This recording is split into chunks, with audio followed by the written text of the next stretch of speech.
The hospital smelled of bleach and blooming orchids, a strange combination that clung to the air like a secret. In a private room on the 3rd floor, silence hung heavy, broken only by the steady beeping of a heart monitor and the soft cry of newborns. Mr. Olu Olubode stood near the foot of the hospital bed, arms folded, face unreadable. His wife, Fumi, lay propped up on pillows, her skin pale from labor but radiant with maternal pride. In her arms, a tiny infant slept, swaddled in white. Beside her, another bundle lay in a hospital cradle, identical, yet not quite. "They're perfect," Fumi whispered, voice weak but filled with wonder.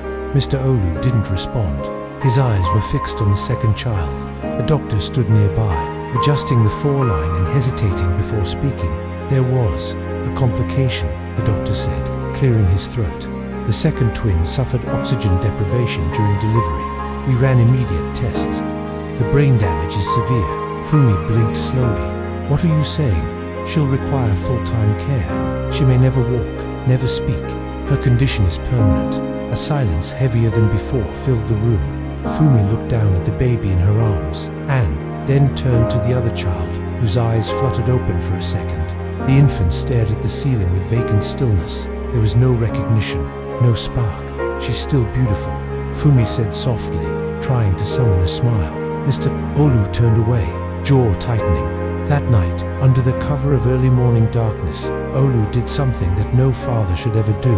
Without ceremony, without remorse, he carried the second infant out of the hospital, cradled in a blue blanket. No one stopped him. No one dared question Mr. Olu Olubode Lagos, golden tycoon, owner of Olubode Cement and Construction, a man whose name opened doors and silenced inquiries. His car sped through the sleeping outskirts, headlights cutting, the mist in clean, predatory lines. The construction site was still. Unfinished skeletons of buildings stood like gravestones in the mist. A cement mixer churned steadily, the grey liquid sloshing with a sick rhythm. Olu parked beside it, his hands steady as he unwrapped the infant from the blanket.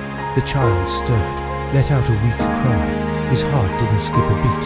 He walked to the drum, stared at the thick cement swirling inside, then without hesitating, lowered the infant. The baby's cry turned into a scream. It didn't last long. When the sound was gone, when the cement had swallowed every trace, Olu sealed the wall and cleaned his hands. He poured until nothing remained, smoothing the surface like he'd done 1,000 times on job sites. He stood back, flawless. Back at the hospital, Fumi never asked. He handed her, and as if nothing had happened, she smiled, too exhausted to notice the lie that had just been laid over her life. "She's so quiet," she said. "She's perfect," Olu replied.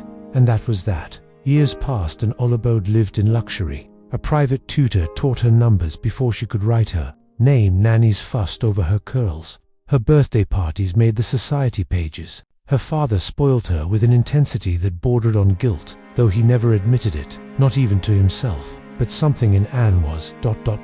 off. She was shy, too shy. She never cried as a baby, never threw tantrums like other toddlers. She would stare for minutes at a time into nothing, and when she did speak, her voice was soft, as though echoing someone else's. "She needs to toughen up," Olu once snapped when Anne came home crying over a broken toy. "She's gentle," Fumi defended. "She's weak," he said. And the room went cold. By the time Anne was 7, she was already learning to hide her softness behind fake smiles. At 10, she had mastered the art of silence, but at night, strange dreams clawed at her sleep. Hands reaching through mirrors, voices whispering beneath the floorboards. She never told anyone. She thought all kids had nightmares like that. She was wrong. On Anne's 12th birthday, the family dined at a rooftop restaurant overlooking the city. Lagos sparkled below like a universe of ambition, cranes on every horizon, lights never dying, noise never sleeping. Mr. Olu sat at the head of the table, sipping champagne, nodding in approval at his daughter's poise. "You're becoming a fine young woman," he said. "Next term, we'll enroll you in St. Michael's." Anne's fork clattered to a plate. St. Michael's, the one with the glass hallways and the uniforms with gold buttons. Olu gave a rare smile. "Top of your class, and it's yours." Anne beamed. Her heart beat like a drum. She didn't know that her entrance into St. Michael's would mark the beginning of something darker than dreams. She didn't know that everything she was, everything she believed, would be tested in the shadows of that place. All she knew was that she had a chance to prove herself, to make her father proud, to become, at last, perfect. But behind her, in the reflective restaurant window, something flickered, for just a second, a flash of another face, almost hers, but older, angrier, watching, and gone. The gates of St. Michael's were taller than Anne had imagined. Wrought iron twisted into regal curves, flanked by marble pillars engraved with the school's Latin motto virtues, super omnia, virtue above all. She took a deep breath and stepped through, her new shoes clicking against stone tiles polished to a mirror shine. Everything gleamed, the classrooms, the chandeliers, the robotic janitors sweeping invisible dust. It felt like stepping into a dream built from money. She had never seen so many students in matching navy blazers, silk ties, and braided hair. Everyone looked like they belonged in a magazine. Anne clutched her books tighter and walked faster, hoping she didn't look as lost as she felt. Her father had driven her to the gates that morning himself, handing her a new phone and a leather backpack worth more than some people's rent. He kissed her forehead and whispered, "Don't embarrass me," with a smile that didn't reach his eyes. Inside, students weaved through corridors that looked more like hotel lobbies, velvet curtains, gold-trimmed elevators, scented air conditioning. Yet something about it all felt off, too perfect, like the shine was meant to hide something rotten underneath. It didn't take long to learn. The rules of St. Michael's, they weren't written anywhere, but they hung in the air, passed through whispers and stolen glances. Rule number 1, don't cross the F2. Rule number 2, there is no rule #2. She heard the name first in passing. F2 always spoken with a half wince, at lunch, in the hallways, during gym, and then she saw them. Farouk and Ferdinand, the cousins, moved through the school like crowned royalty, trailed by students desperate to be noticed and terrified to be seen. Farouk wore his uniform like it was stitched from power, blazer open, tie loose, eyes scanning for weakness. Ferdinand was quieter, more calculating, with a permanent smirk that made your skin crawl. The school bent around them. Teachers laughed nervously at their jokes. Students parted like waves when they walked by, and avoided them instinctively, until the day Farouk noticed her. It was after literature class. She was walking down the stairs when she felt the weight. "Off his stare, you're new," he said. Anne turned, surprised. "Yes, you don't sound from around here. I was homeschooled figures," Farouk said, stepping closer. That innocence. Anne stepped back slightly. "Excuse me, I have a class. I'm having a party Friday." She blinked. "Sorry, you heard me." Anne hesitated, something in a twisted "no thank you." He stared at her for a beat, then chuckled, low and cold. "Cute." He walked away without another word. That was the moment it began. The next morning, the lock on Anne's locker had been replaced. She had to sit through classes without her books. When she asked the front office, they acted confused, offered her a spare uniform like that would fix everything. Then came the missing lunch money, then her gym, clothes soaked in urine, then the whispers, "She thinks she's better than us." Farouk invited her. She said no. She learned. Anne stayed silent. Every night she practiced smiling in the mirror so her parents wouldn't worry. Every morning she repeated, "This is the best school in the country. My father paid everything for this." She told herself it would pass. It didn't. 2 weeks in, it escalated. A note was passed to her in class, folded, with neat cursive, "Meet me behind the south building, 4:30 alone." Farouk ripped it in half and tossed it in her bag. After school, she waited in the library. That night, her laptop was stolen. The following day, glue was poured into the hinges of her locker. On Friday, someone replaced the hand sanitizer in her bag with bleach. She didn't go to the nurse. She didn't cry. She went home, wrapped her fingers in gauze, and told her mother she'd burned them cooking noodles in the microwave. Her mother had laughed. Her father had said, "Be more careful next time." They didn't ask questions. The locker room was empty after sports practice. Most girls had already gone. Anne stayed behind, moving slowly, hoping for 5 minutes of peace. She was halfway through changing when the door creaked. She froze. 2 figures stepped inside. Not girls, boys. She snatched her shirt and backed into the lockers. "What are you doing here?" Her voice cracked. They said nothing. One by one they began to unbuckle their belts. "No," she whispered it at first, then louder. "No, get out." They rushed her, she screamed, kicked, clawed. Hands grabbed her arms, nails tore fabric. She bit one of them, tasted blood, was slapped across the cheek. For 30 minutes, she fought like something wild. Her voice broke, her strength faded. She was losing, and then the door burst open. A girl stepped in. Gloria. Anne gasped. Gloria blinked in confusion. What the? The boys bolted. One of them yanked the fire alarm on the way out. Anne collapsed against the locker, gasping. Gloria stared at her. Why didn't you say anything before? Anne choked out the words. Say what? You made enemies of F2. That's suicide. Anne's hands shook. I said no. That's all I did. Exactly. There was no sympathy in Gloria's voice, just cold truth. You don't win against them. You don't survive by resisting. Anne stared at her. So I'm supposed to give in. Let them do whatever they want. You're supposed to stay alive. That night, Anne didn't eat dinner. She locked herself in the bathroom and stared at her reflection for a long time. She barely recognized herself. Her shirt was torn. Her lip was swollen. Her eyes were wide, hollow. She leaned in toward the mirror. I hate this place, she whispered. The mirror whispered back. No. I hate it too. Anne flinched. She looked around. No one was there. She stared at the mirror. Her reflection blinked, but she hadn't. The voice returned. Softer this time. Don't be afraid. I'm not here to hurt you. Anne's chest tightened. Who? Who are you? I'm what's been. Missing what? I'm your twin. Anne backed away. That's not possible. I don't have a yes. You do. The reflection stepped closer. Its lips moved without Anne's. My name is Hannah, and our father buried me alive. The mirror cracked. The bathroom light flickered. Anne stumbled to the floor. Heart pounding. And through the haze of fear, one truth echoed. Undeniable. The nightmare wasn't just in the school. It was in her blood, and it was waking up. Anne didn't sleep that night. She lay in bed staring at the ceiling.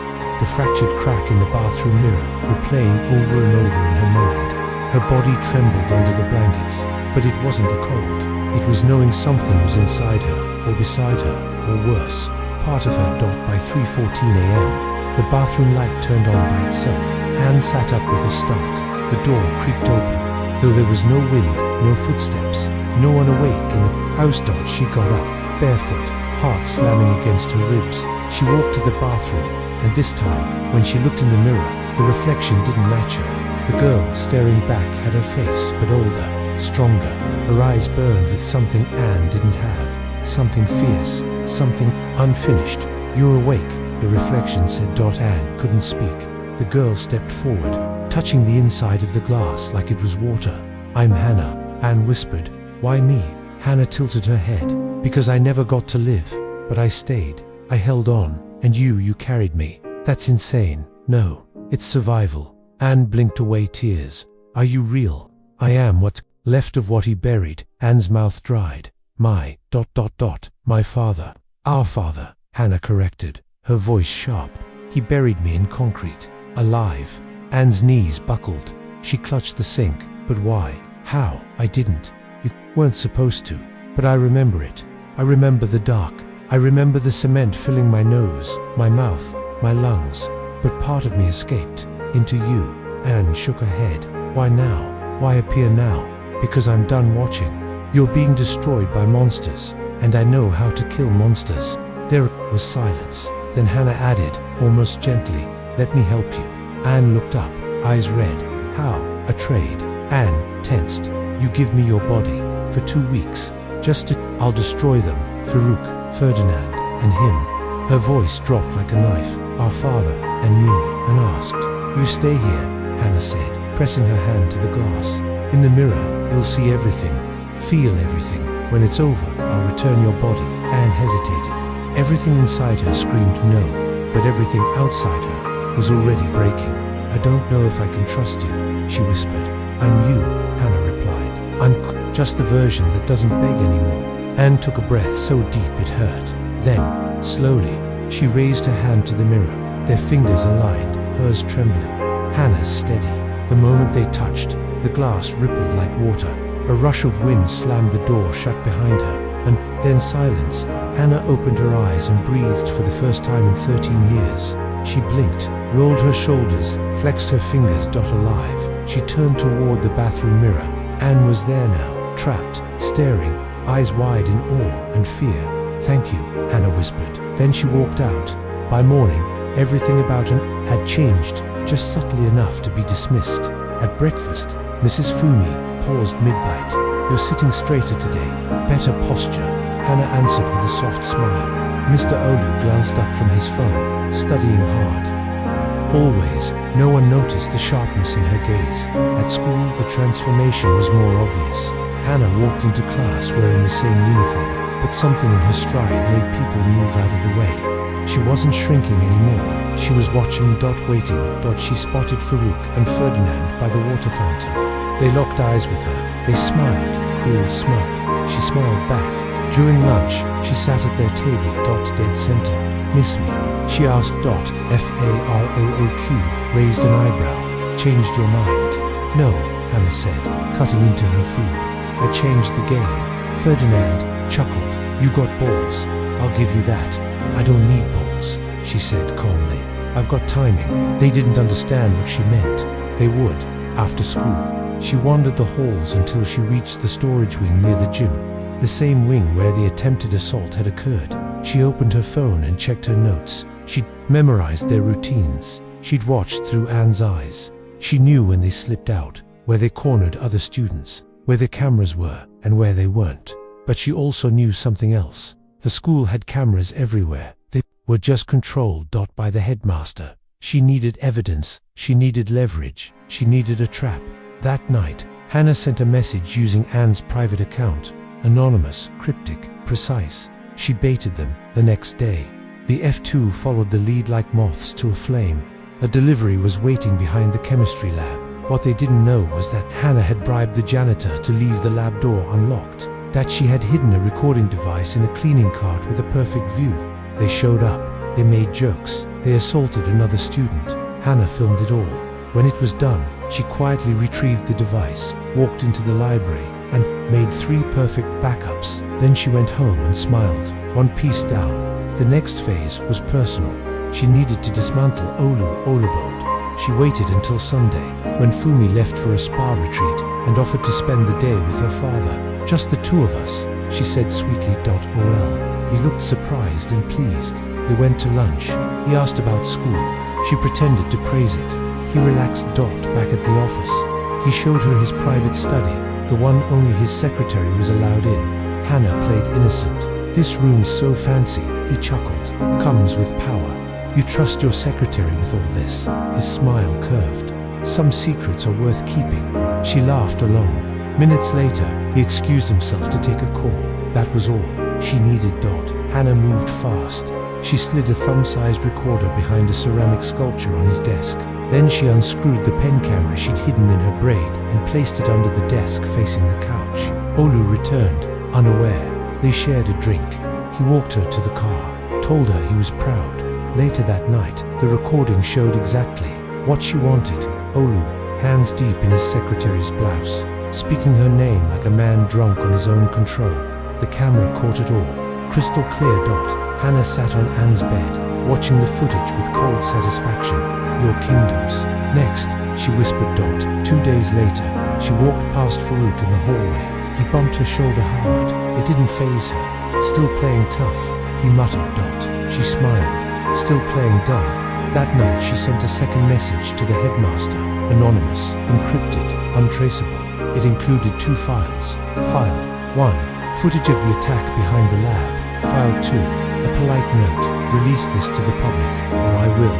She hit send, then deleted the account. Everything was moving. She turned off the light, pulled the blankets over her shoulders, and whispered into the darkness, "Anne, we're getting justice." From the mirror in the corner, Anne's face flickered briefly, a ghost trapped in glass. She didn't smile. She just watched, and waited. The video uploaded at exactly 6 a.m. No caption, no voiceover, no watermark. Just 2 names in bold white text. Farouk and Ferdinand. The footage began with muffled audio and shaky movement, enough to mimic the look of a student's phone. It opened behind the chemistry lab, a blind spot for faculty, but not for justice. The recording captured everything: the laughter, the threats, the sobbing, the groping, the violence. and it ended with Farouk whispering to Ferdinand, "No one will believe her, will say she wanted it." 3 minutes long, just enough to make the world burn. Within the first hour, the video had over 300,000 views. By noon, 1.7 million. By evening, the national news was calling it the F2 leak, and still, Hannah wasn't done. Inside the school gates, chaos erupted. Teachers refused to comment. Parents stormed the campus demanding answers. Protesters with hand-painted signs gathered at the entrance. Justice for the victims. F2 equals protected predators. No more silence. The headmaster, now cornered, claimed ignorance. But the anonymous account that posted the video also included a second clip, leaked from the school's own server. Footage of the headmaster deleting surveillance files. The world exploded. Overnight, an elite school became a crime scene. By 10 a.m. the next day, police officers arrived and marched into St. Michael's. 2 detectives walked past gasping students and entered room 3C. Inside, Farouk leaned back in his chair like a prince. He didn't move until the cuffs clicked behind his back. Ferdinand cursed, lunging toward the officers. He was slammed into the lockers with no ceremony. And no, Hannah stood silently by her locker, watching as her sister's predators were dragged out into the light. Farouk passed her in the hall, his eyes locked with hers. "You little," she smiled. "Wrong girl." The entire school watched as the F2 fell. And no one moved to help them. Not even their friends, not even their teachers. Hannah wasn't finished. Justice for Anne was one half. The other belonged to her. Mr. Olu's downfall had to be public and painful. That evening, the Olubodes gathered in the family's living room. As usual, Fumi wore her silk robe, sipping white wine. Olu scrolled his tablet, cross-legged on the recliner. "Anne," Fumi said, "pick something to watch." "Of course, Mum," Hannah replied, with a sweet smile. She picked up the remote, opened the media player on the smart TV, and cast a file from her phone. It began with romantic music, and the title, "Secrets in the Office." Olu looked up, amused. Some drama series. For a moment, no one spoke. Then came his voice on the TV, soft, intimate, whispering. The secretary's laughter filled the room. The screen flickered, a clear, unforgiving image of Olu's shirt, unbuttoned, mouth on her neck, hands everywhere. The silence shattered. Fumi dropped her glass. Wine splashed across the white rug. Her eyes widened with disbelief, then narrowed into something else, something ancient and raw. Olu stood slowly, as if his body had betrayed him. "Fumi," he stammered. "This isn't what it. You filmed this in your own office," Fumi said coldly. "On your own desk. It's been edited. Don't insult me." The video continued playing behind them. The room filled with gasps, then sobs, not from Fumi, but from Olu's world crumbling. "I built your empire, Olu," Fumi said, voice trembling with rage. "I made you look legitimate. I cleaned your messes." Olu stepped toward her. She stepped back. He froze. "This is unforgivable." And with those 4 words, she left. 3 days later, the divorce papers arrived. By week's end, she'd taken 60% of his company, 2 of their estates, and a team of lawyers that made grown men sweat. His name became poison in business circles. Investors pulled out. Banks froze credit. The king had fallen, and still he didn't know who had done it, but he suspected. He remembered the smile, that cold, quiet smile on his daughter's lips. And now that Fumi was gone, now that the empire teetered, Olu snapped. It began on a rainy Thursday. Fumi came home late from a meeting. Her driver dropped her at the gate, then circled back to take a call. The guards were gone. She stepped out of the car, umbrella in hand. The world turned black. She woke to ropes around her wrists, her mouth taped shut, the smell of concrete and steel. Olu dragged her by the ankles, across wet stone into a half-built factory near the edge of the city. His mind was a war zone of ego and desperation. "If you sign the reversal," he growled, "this ends here. If you return my assets, if you behave," she kicked, screamed behind the tape. He activated the cement mixer. She thrashed harder. "I built this legacy," he shouted. "I gave you everything, and you repay me with betrayal." Thunder rolled overhead. Lightning flashed through the skeletal frame of the factory, and then a siren. Red lights. Police. Hands in the air. Olu spun, wild, dash-eyed. Double quotes how.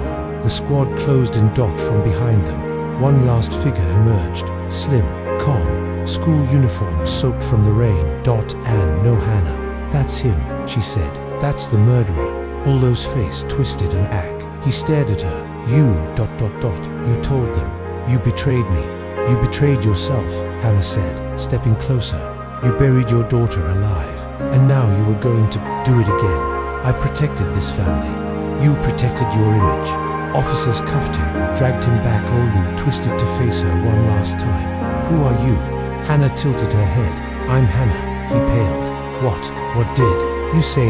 I'm the daughter you tried to erase. His eyes filled with horror. No, that's not possible. It is, she whispered, because you can bury a child, but not the truth. And then she turned away. She didn't need to watch him fall. She'd already won. Back home, Fumi sat in silence, listening to the full story, the gory details, the impossible revelation, the truth Hannah laid bare. At first she cried, then she asked, can I see her? Hannah brought her to the bathroom, to the mirror. Anne's reflection blinked awake. Fumi fell to her knees, hand pressed to the glass. My baby, she whispered. I'm still here, Anne said softly. They wept together, separated by dimensions, bound by blood. That weekend a funeral was held. A small coffin, a concrete slab broken open, a name finally added to the family stone. Hannah Temi Olubode, born and buried, but never forgotten. Rain fell gently that day. Hannah stood beside the grave in Anne's body. When it was over, she whispered, it's your turn now. Then, she walked home alone. And slowly, the girl in the mirror opened her eyes. The night after the funeral was still and cold. The world outside the Olubode estate seemed quiet for the first time in weeks. No sirens, no secrets, just silence, and the weight of what had been done. Hannah stood in front of the mirror, barefoot, still in Anne's body. Her fingers trembled as she reached toward the glass. Anne's reflection blinked to life. They stared at each other, two halves of one whole, finally face to face. You kept your promise, Anne whispered. I always meant to. Are you ready? Hannah hesitated. I could stay longer. Anne looked away. But you won't. No. Their voices were quiet, gentle now, like the ending of a song. Hannah smiled. You're stronger than you think. Anne's lip quivered. You saved everything, Mum. Me. Even the truth. I owed us that. Anne touched the glass. Hannah mirrored her. I'll miss you, Anne said. I'll always be near. There was a beat, one breath, and then, like a string pulled tight, finally snapping, the world shimmered.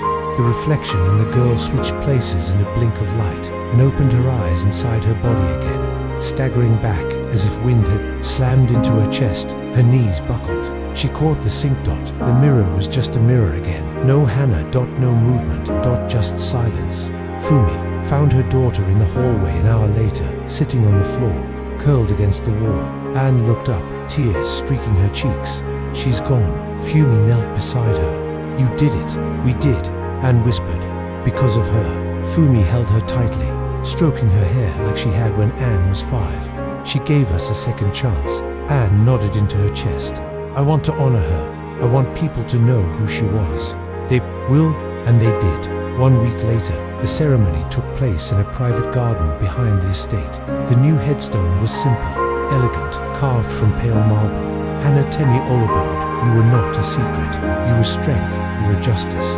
Fumi said a few words. Anne read a letter she'd written. No cameras, no media, just close friends, quiet dignity, and finally, peace. After the service, Anne stayed behind. She knelt beside the grave. I'm scared to go back, she whispered that the wind stirred the trees gently. I don't know who I am now. Leaves rustled. I don't know how to live without you in my skin. Silence. Then. Something, the softest whisper on the breeze. Yes, you do. Anne smiled through her tears. Yeah, maybe I do. The return to St. Michael's was slow.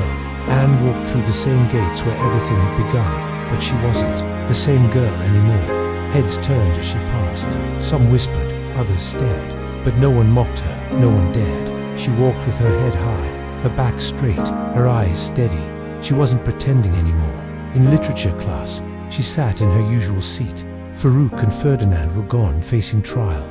Stripped of their status, their parents disgraced. The hallways no longer echoed with threat. The F2 was dead, and Anne, the girl who once shook at a whisper, now commanded silence with her very presence. Teachers nodded to her with respect. Gloria offered her a cautious smile in the lunch line. Even the air felt different, lighter, freer. At her locker, Anne found something strange, a folded piece of paper, no name. She opened it, 2 words, "Thank you," no signature, but she didn't need one. Anne looked at the mirror on the back of her locker door. For a second, she swore it shimmered, not a ghost, not a reflection, just a warmth, like hands pressed gently over her shoulders from behind. She closed her eyes and whispered, "I see you," then turned away. That night, as the sun set over Lagos, Anne sat at her window, watching the sky fade from gold to ink. She was alone, but she wasn't lonely. She thought of her sister often, not with pain, but with power, with pride. When she closed her eyes, she remembered Hannah's fire, her fearlessness, her final words before the switch, "You are stronger than you think." And now, she believed that Anne had survived. No. More than that, she had transformed, because when darkness surrounded her, Hannah became the sword, and now Anne was the flame. The world would never know everything, but she would, and that was enough. At the edge of sleep, she whispered a promise to the night. "I will never forget you. I will never let them forget either." And somewhere beyond the veil, Hannah smiled, watching, protecting. Watching. If you watched until the end, comment the word resurrected, subscribe to the channel, and share this video with your friends and family.